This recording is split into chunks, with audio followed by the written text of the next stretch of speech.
Sermon 7, February 8th, 1916. Another day passed, and the seventh night fell, and the dead came again, this time with pitiful gestures, and said, "We forgot to mention one thing, that we would like you to teach us about men."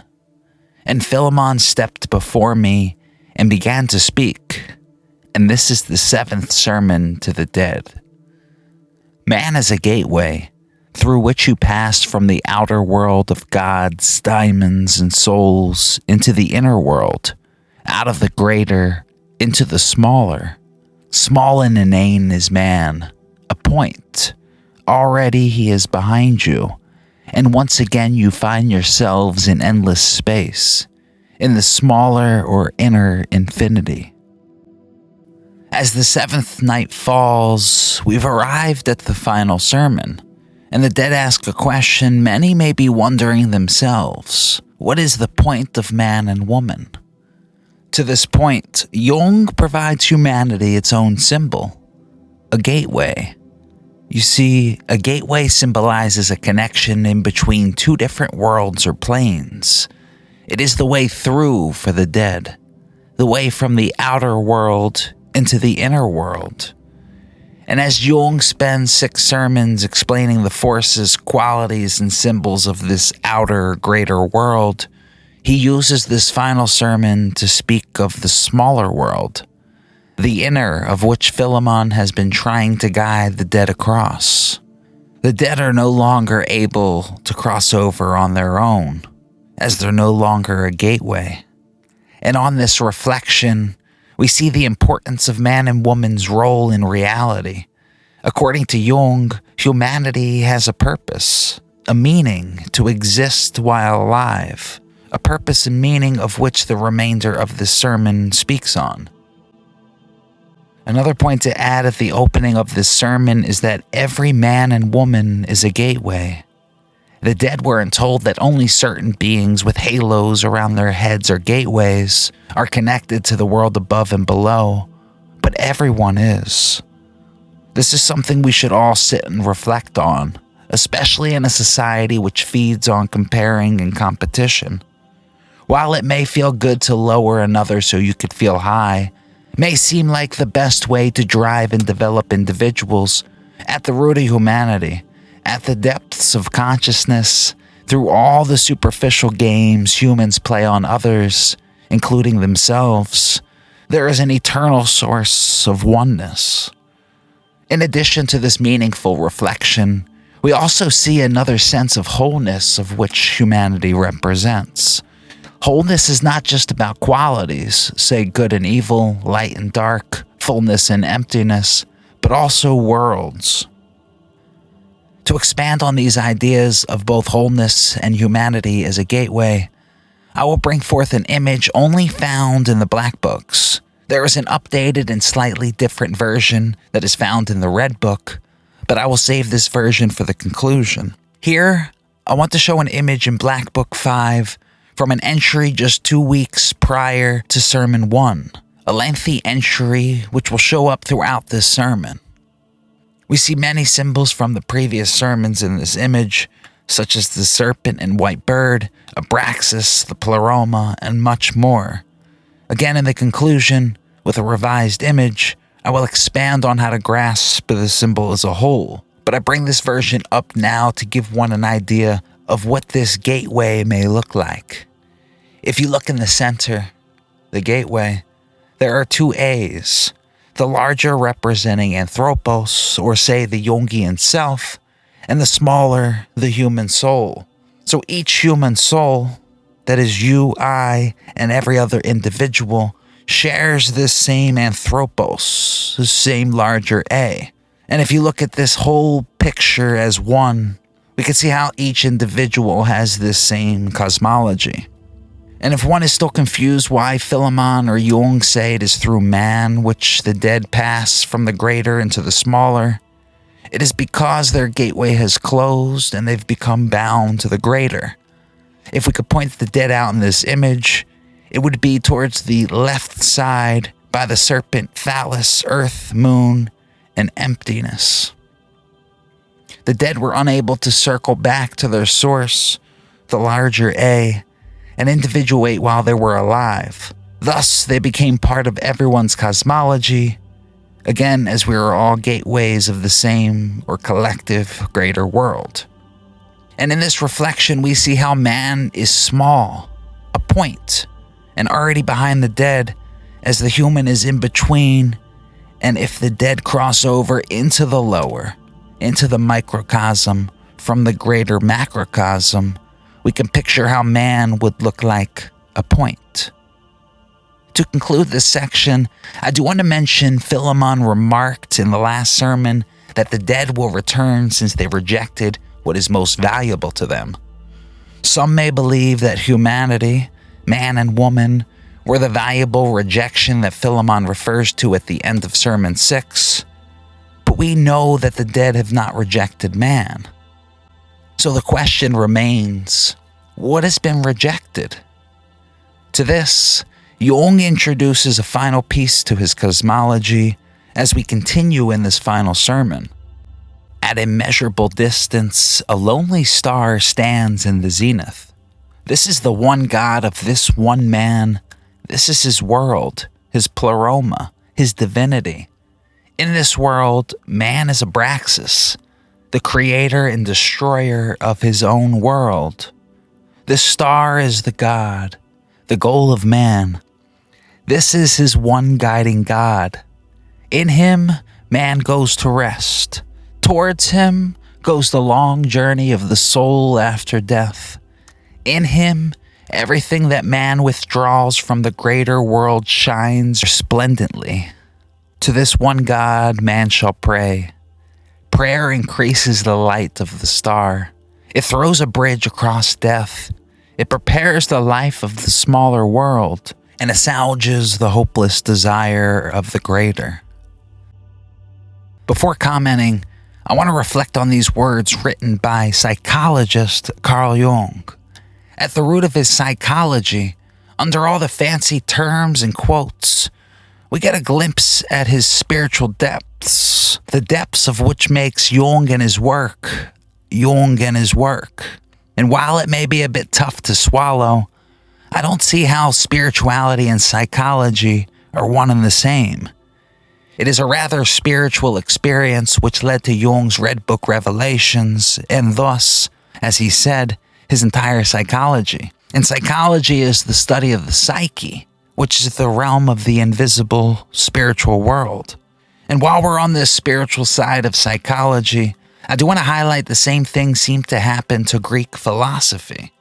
If one has eyes to see what Parmenides, Socrates, and Plato were pointing towards, you'll see under the surface of the philosophy there is a spiritual root. And in a world that is split the two, that is science and spirituality, it is a breath of fresh air to sit with and reflect on this mystical side of Jung, as well as the Greeks. Now, to begin where I left off, we get an answer to what the dead rejected, that being the one God, the goal of man. This is where individuation, the purpose and meaning of man and woman, is revealed by Jung, possibly for the first time, as again this entry was written in 1916.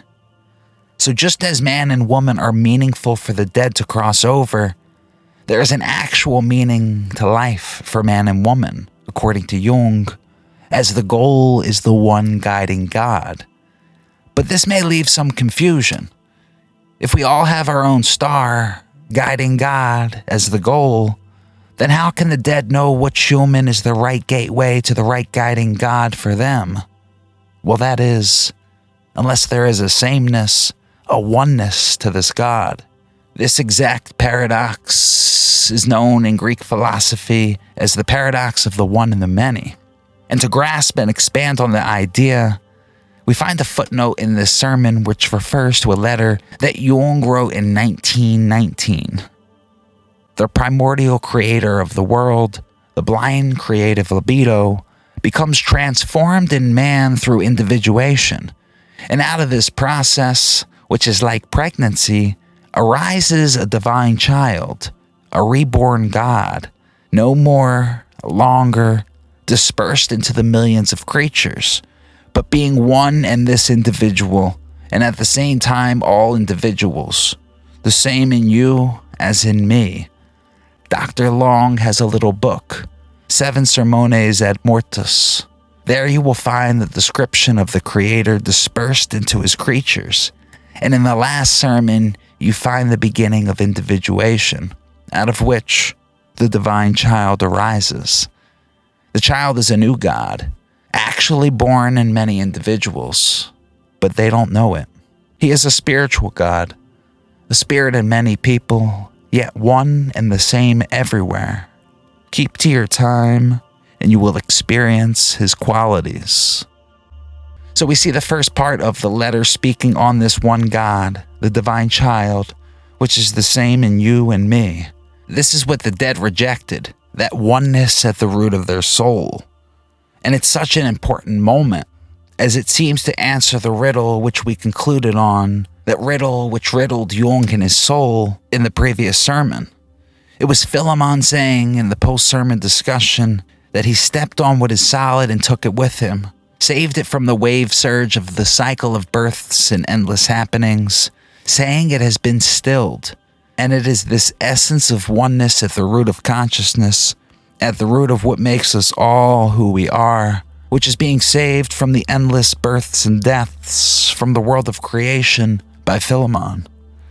Instead of the infinite ways to twist being into believing it is being, through the thousandfold illusions of the world, being is left alone to truly be being. And with this thought in mind, it is as if Philemon took the term human being to a whole new level. While we're all unique humans, we all belong to the same being. And as Jung earlier remarked, if you keep to your time, you will experience his qualities. We could see how this connects back to an earlier quote from the first sermon, where Jung says, "Therefore, you must not strive for what you conceive as distinctiveness, but for your own essence. At bottom, therefore, there is only one striving, namely the striving for one's own essence." Now, another point I want to add to this section in the sermon is the idea of prayer. As Jung has said, prayer is of no use to the gods, especially Abraxas, throughout the sermons. Yet we notice that he focuses this activity now on a one God, this new God that is born through individuation, the divine child. And Jung says that prayer is essential as it throws a bridge across death and heals the above and below, or greater and smaller. This puts a whole new perspective on the idea of prayer. If you think about it, most see prayer as a way to enliven, enlighten, provide some means to one's outer or greater world. But according to Jung, the only true use and purpose of prayer is for the inner, the smaller, the invisible light of one's being. And to conclude this section, it is at the zenith where Jung places this star, this God. A zenith represents a high point, the pinnacle, the true goal of life. But as it may be tempting to focus on this goal, Jung continues to embrace the idea of living life. It is through one's life where the goal is reached. As Jung's soul says to him in the Black Book entry which provided the previous image of Jung's cosmology, only by living life can you free yourself from it. So live it to such a degree that it benefits you. To the degree that you live it, you also fall victim to the power of Abraxas and his dreadful deceptions. But to the same degree, the star god in you gains in longing and power, in that the fruit of deception and human disappointment falls to him. Pain and disappointment fill the world of Abraxas with coldness. All of your life's warmth slowly sinks into the depths of your soul, into the midpoint of man, where the far blue light of your one God glimmers. Speaking on this far blue starlight of your one God, Jung concludes Sermon 7, when the greater world turns cold, the star shines. Nothing stands between man and his one God, so long as man can turn his eyes from the flaming spectacle of Abraxas. Man here, God there. Weakness and nothingness here, eternally creative power there. Here, nothing but darkness and clammy cold. There, total sun. And just like that, the sermons have concluded. Philemon or Jung says there is nothing that stands between the individual and their one God. That is, only if one can turn their eyes from the flaming spectacle of Abraxas. And this is no easy feat, as creation is filled with unlimited ways to bind one's consciousness, one's ego, to the world, just like the dead have become themselves. One such way, one eternal force which binds one's soul to the flaming spectacle of Abraxas, is fear.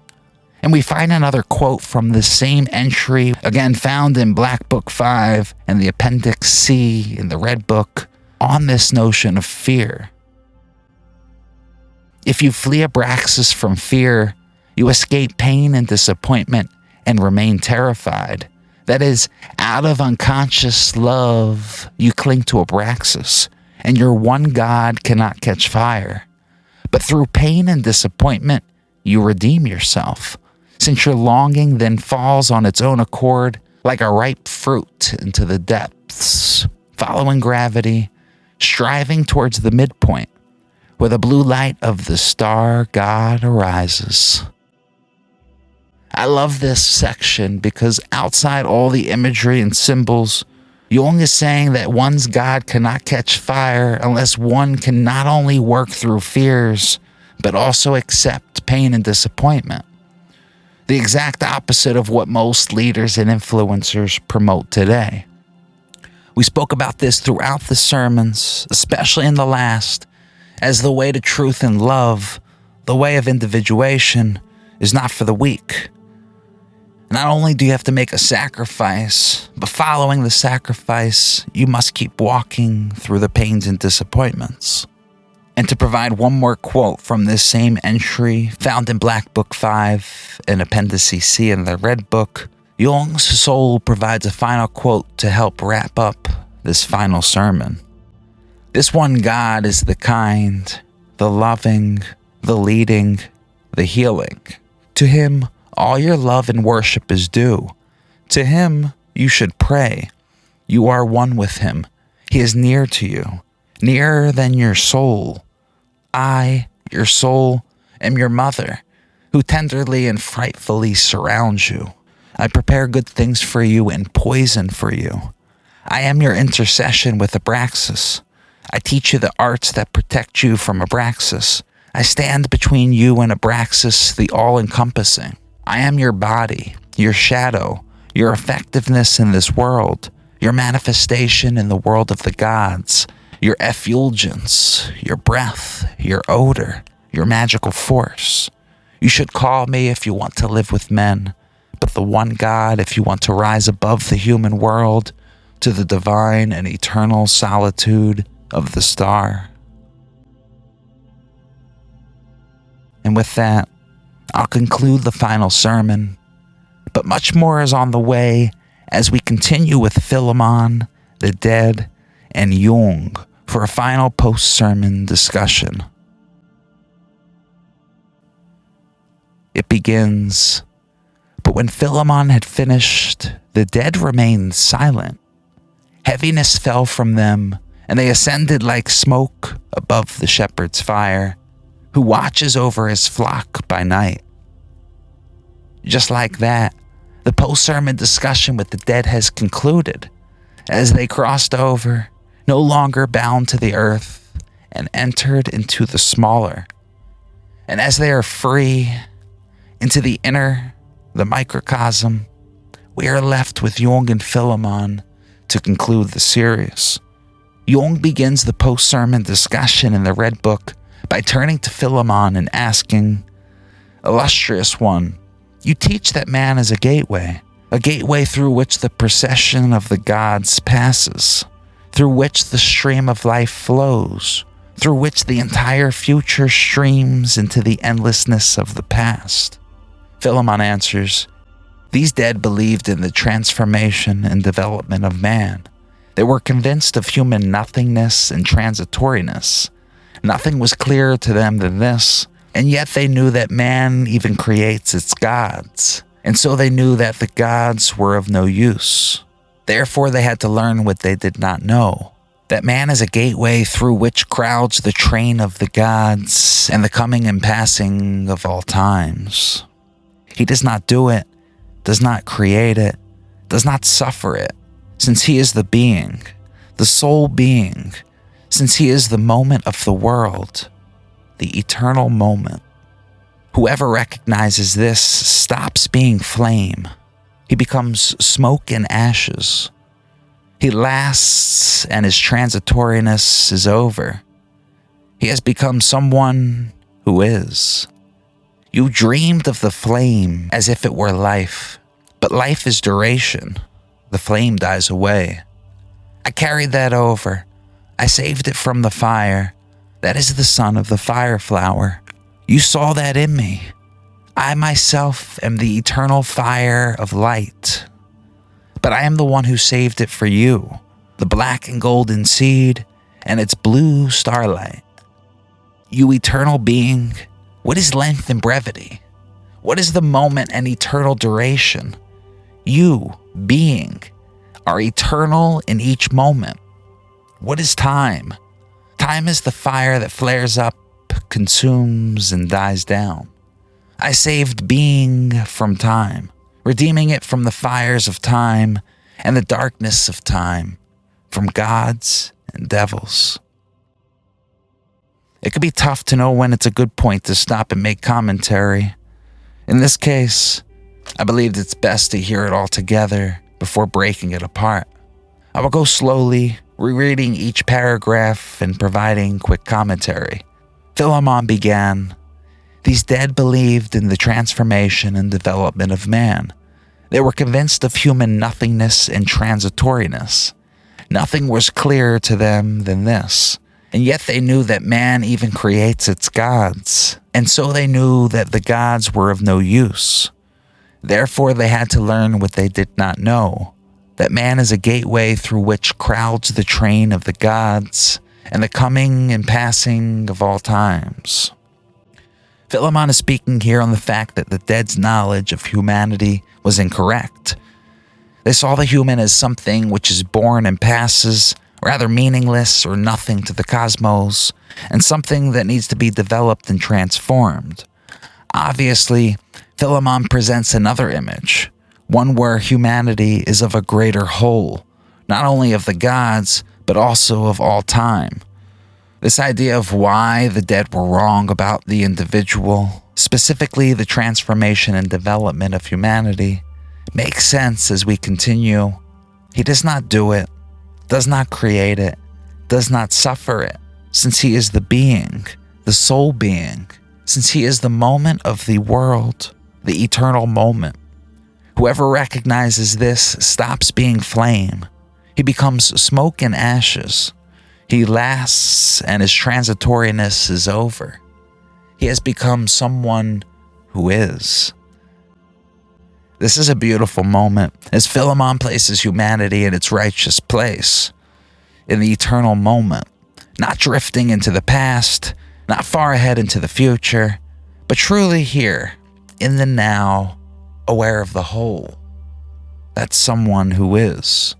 And someone who is not only is a part of a greater whole, but also does not strive to develop or transform, as they are already one who is.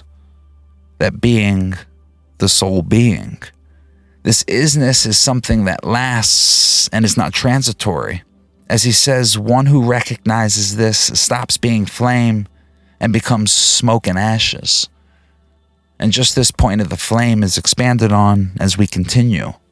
You dreamed of the flame as if it were life, but life is duration. The flame dies away. I carried that over. I saved it from the fire. That is the son of the fire flower. You saw that in me. I myself am the eternal fire of light, but I am the one who saved it for you, the black and golden seed and its blue starlight. The flame, according to Jung, is something that dies away, an allusion to the wheel of creation or the flaming spectacle of Abraxas. Another point to note is that this flame is not life, but life is duration.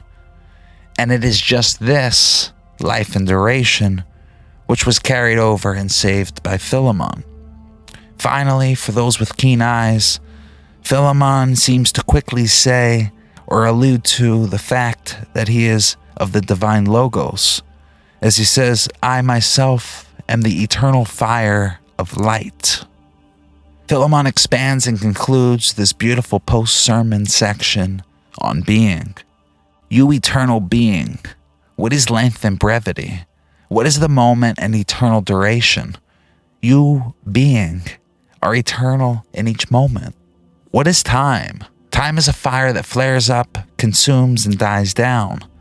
I saved being from time, redeeming it from the fires of time and the darkness of time, from gods and devils.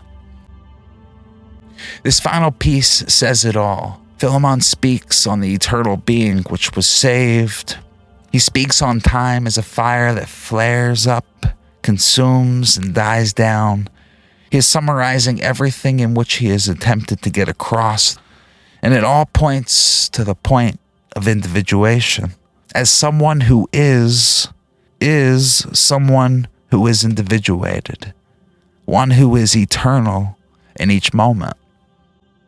Now, to conclude this section, I want to bring forth a fragment of Parmenides, which is hauntingly similar to Philemon in this and the previous sermon's dialect. Parmenides wrote in his poem concerning nature, there is only one tale of a path left to tell, that is.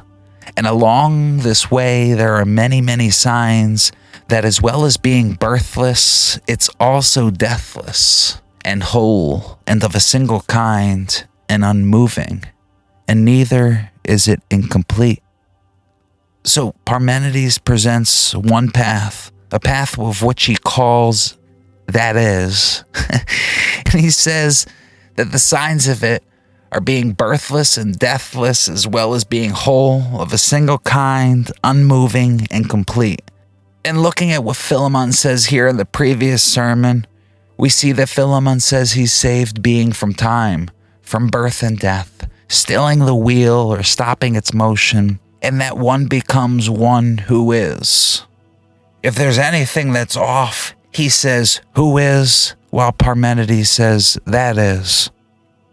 And just to add one more example to this rather obvious connection, Parmenides' poem begins by taking a trip into the underworld, and he's presented all of his information, such as this quote by a goddess.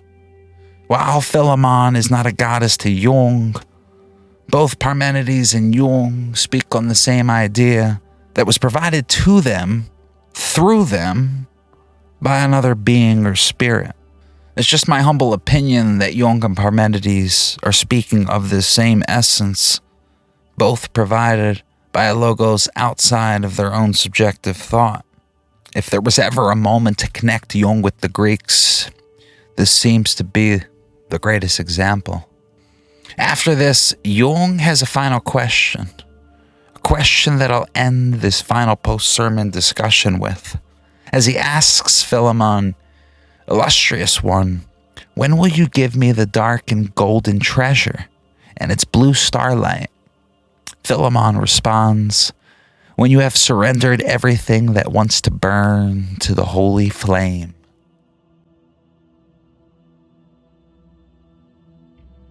And we see the series all wraps up surrounding this idea of sacrifice. While there's nothing to ponder here, as we've discussed sacrifice previously, I do want to say that this burning and surrendering to the holy flame seems to allude to the idea of purification, as one burns off the muck, the illusion, to grasp what is. In order to receive the holy blue light and treasure, one must be pure, And I think this is the best point to conclude this sermon, as this is truly the purpose of the sermons. They were not written to bring forth the symbols of snakes and birds and phalluses and diamonds. And while the forces behind the symbols are rather important and real, I do see the true purpose of the sermons as a way to sacrifice, purify, and truly free the ego, the mind, the soul, the self, being, to truly be what it is. Conclusion. We'll begin with the footnotes found in the Red Book, which are said to clarify and expand on the sermons.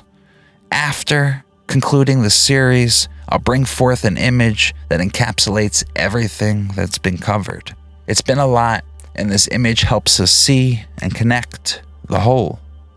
But first, we'll begin with a footnote found in the Red Book just after Philemon responds to Jung's final question. This footnote refers to two different Black Book entries, one from September 25th and the other from September 28th, 1916, and both are found in Black Book 6. On September 25th, Jung has a discussion or dialogue with his soul, as his soul is about to present him with an insight. Jung's soul says, "How many lights do you want? 3 or 7? 3 is the heartfelt and modest, 7 the general and encompassing." Jung responds, "What a question, and what a decision. That must be true. My mind goes for the 7 lights." His soul responds, "So you want the 7? That's what I thought. That has broad scope, cold lights. Jung, that's what I need. Cooling, fresh air. Enough of this stifling sultriness. Too much anxiety and too little breathing room. Give me the 7 lights." Soul. The first light designates the pleroma. The second designates Abraxas. The third, the sun. The fourth, the moon. The fifth, the earth. The sixth, the phallus. The seventh, the stars. Jung, in some confusion, responds, "Why are the bird, heavenly mother, and heaven missing?" Jung's soul responds to conclude this section, "They are all enclosed in the star. When you look towards the star, you will look through them. They are the bridges to the star. They form the single 7th light, the highest, the floating, which rises with roaring flapping of wings, released from the embrace of the tree of light with 6 branches and 1 blossom, in which the god of the star lay slumbering. The 6 lights are single and form the multiplicity. The 1 light is one and forms a unity. It is the blossoming crown of the tree, the holy egg, the seed of the world endowed with wings so it can reach its place. The one gives rise to the many over and over again, and the many entails the one." I am reading these footnotes to help expand the sermons, as I can go on for a whole nother video on this section, but I just want to quickly remark on the 7 lights. We see these 7 lights symbolize the wholeness of this entire series, as well as hitting on the idea which came up throughout this sermon of the one and the many paradox. Additionally, the idea of individuation is picked up as the god lays slumbering and must be awakened or enlivened by embracing the various lights of the tree of light. And just this awakening is where our next entry leads us. 3 days later, on September 28th, 1916, as Jung's soul continues, "Now let us try this. It is something of the golden bird. Not the white bird, but the golden one. It is different. The white bird is a good diamond, but the golden bird is above you and under your god. It flies ahead of you. I see it in the blue ether, flying towards the star. It is something that is a part of you. At the same time, its own egg, containing you. Are you with me? Then ask." Jung asks, "Tell me more. It gives me a bad feeling." His soul responds, The golden bird is no soul. It is your entire nature. People are golden birds as well. Not all. Some are worms and rot in the earth. But many people are also golden birds. Jung. Continue. I fear my revulsion. Tell me what you have grasped. Jung's soul answers, the golden bird sits on the tree of the 6 lights. The tree grows from the head of Abraxas, but Abraxas grows from the pleroma. Everything from which the tree grows blossoms as a light. It is transformed. As a womb of the topmost bloom, the golden egg bird. The tree of light is first a plant, which is called an individual. This grows out of the head of Abraxas. His thought is one among countless others. The individual is a mere plant without flowers and fruits, a passageway to the tree of 7 lights. The individual is a precursor of the tree of light. The lucent blossoms from him, Phanes himself, Agni, a new fire, a golden bird. This comes after the individual, namely when it has been reunited with the world blossoms from him. Abraxas is the drive, whereas the individual is what is distinct from him. But the tree of the 7 lights is the symbol of the individual united with Abraxas. This is where Phanes appears, and he, the golden bird, flies ahead. You unite yourself with Abraxas through me. First, give me your heart, and then you live through me. I am the bridge to Abraxas. Thus the tree of light arises in you, and you become the tree of light, and Phanes arises from you. You have anticipated, but not understood this. At the time you had to separate from Abraxas to become individual, opposed to the drive. Now you become one with Abraxas. This happens through me. You cannot do this, therefore you must remain with me. Unification with the physical Abraxas occurs through the human female, but that with the spiritual Abraxas occurs through me. This is why you must be with me. Again, a whole new video can be created on just this entry, but I'll highlight a few points. First, we get a name or symbol for this divine child, and that's Phanes. While Jung doesn't name it in the sermons, we do see its name come through in the red and black books. Secondly, and most importantly, this expands on the lights and truly shows us the way through. We've spoken about this earlier, as it isn't enough to just look and pray to the one God to individuate, but rather, as Jung or his soul says, Phanes appears when one is united with Abraxas, noting the importance of living this life and not hiding in some retreat or safe space. You cannot become pure by hiding, but through living. While I can continue on these 2 different Black Book entries, I do want to bring us forth to the conclusion as I provide a final symbol of Jung's 7 sermons to the dead. Earlier in this video, we got a glimpse of this symbol, but this version, found in both the black and red books, has much more to highlight. While Jung has not provided much commentary, other than a footnote attributed to this image from a letter he wrote, I do want to show you why I believe this image came to be. First, I'll draw 2 lines. We have a vertical line, with the top of the line representing the heavenly or eternal realm, the zenith, and the bottom of this line representing the earthly realm or the world of creation. On the horizontal line, the left side will capture qualities of evil, darkness, and emptiness, whereas the right will capture the qualities of goodness, light, and fullness. And if you haven't noticed, I do want to point out that this represents a rather cosmic quaternio, as we see 2 separate opposing opposites all united and connected to each other.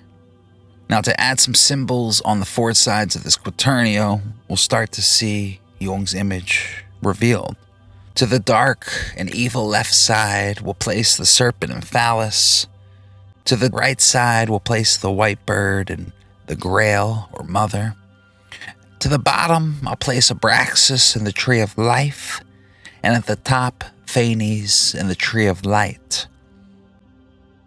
Now keep this image in mind, our cosmic quaternio, as we know that quaternials are mandalas. And what I'll bring forth is this symbol, which Jung said was his first ever mandala drawn. He named it Systema Munditotius, meaning the system of all worlds.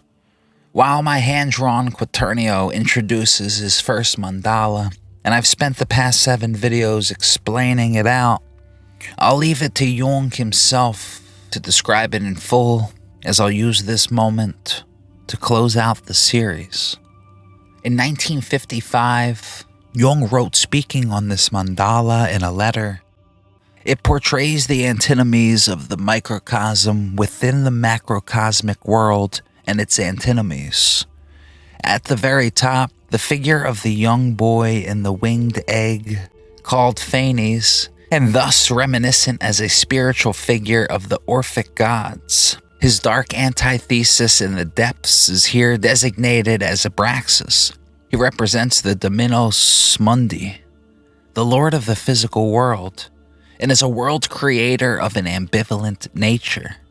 Sprouting from him, we see the tree of life, labeled Vita, life, while its upper counterpart is a light tree in the form of a 7-branched candelabra, labeled Ignis, fire, and Eros, love. Its light points to the spiritual world of the divine child. Art and science also belong to the spiritual realm. The first represented as a winged serpent, and the second as a winged mouse, as a hole-digging activity. The candelabra is based on the principle of the spiritual number 3, twice 3 flames with 1 large flame in the middle, while the lower world of Abraxas is characterized by 5, the number of natural man, the twice 5 rays of his star. The accompanying animals of the natural world are a devilish monster and a larva. This signifies death and rebirth. A further division of the mandala is horizontal. To the left we see a circle indicating the body or the blood, and from it rears the serpent, which winds itself around the phallus as the generative principle. The serpent is dark and light, signifying the dark realm of the earth, the moon, and the void, therefore called Satanas. The light realm of rich fullness lies to the right, where from the bright circle, Frigus sive amore Dei, cold or the love of God, the dove of the Holy Ghost takes wing, and wisdom, Sophia, pours from a double beaker to left and right. This feminine sphere is that of heaven. The larger sphere, characterized by zigzagged lines or rays, represents an inner sun. Within this sphere, the macrocosm is repeated, but with the upper and lower regions reversed as in a mirror. These repetitions should be conceived as endless in number, growing even smaller until the innermost core, the actual microcosm, is reached. And finally, after a long series with a lot of content covered, I want to share a little special moment which occurred on a day I was writing the conclusion to this video. Just as in the Red Book series, when a random individual named Elijah approached me to talk about life while I was writing the script for the lecture on the Mysterium encounter, that lecture where Elijah and Salome begin showing up in Jung's visions, I was yet again surprised by what I encountered. As I finished up in a coffee shop and walked out onto the boardwalk, there was a huge halo, a circle, a mandala around the sun, which you can see in this video.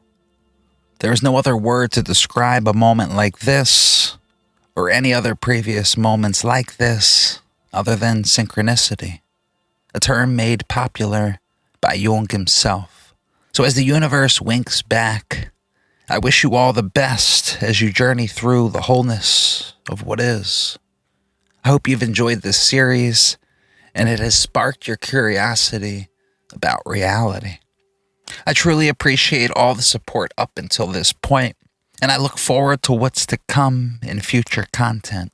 Until then, stay humble.